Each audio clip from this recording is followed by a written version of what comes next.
esportivo preferido daqueles que não possuem uma noção muito clara do que é um conteúdo de qualidade. Apesar das tentativas do destino, eu não morri, tava só com preguiça de gravar mesmo. E no programa de hoje a gente vai trazer aí o apanhado de todos os campeões da temporada 2017. A gente teve representantes tupiniquins em todas as competições mais importantes da América, sendo Sul-Americana, Libertadores, até no Mundial de Clubes a gente teve nosso representante brasileiro, que foi o Grêmio. E por falar no Mundial, a final foi disputada ontem, sábado, dia 16 de dezembro, entre Grêmio e Real Madrid. O Real Madrid acabou levando a taça para casa, mas o Grêmio representou, jogou bem, apesar de uma pipocada ou outra, tipo a do Luan, mas isso infelizmente faz parte do futebol. E o Grêmio se classificou para o Mundial, né, graças à Libertadores, que foi campeão, e fez aquilo que o Botafogo, por exemplo, devia ter feito, que é ganhar a competição. Inclusive foi o Grêmio que eliminou o Botafogo pelas quartas de final, se classificando para as semifinais contra o Barcelona de Guayaquil, que foi até tranquilo para o Grêmio. Já no primeiro jogo ele praticamente garantiu a classificação, ganhando de 3-0 do Barcelona, e no segundo jogo, apesar de ter perdido, classificou para a final contra o Lanús, que foi uma final emocionante e que deu o título para o tricolor gaúcho.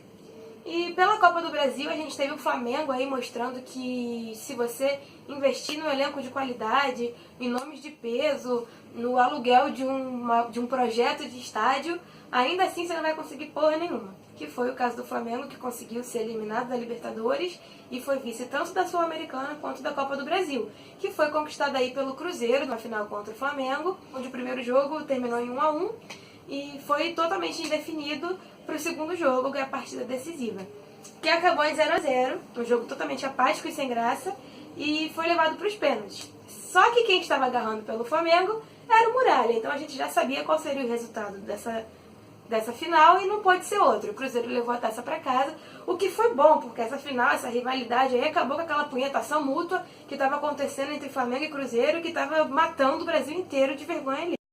E por último, mas não menos importante, o nosso amado e disputadíssimo Campeonato Brasileiro.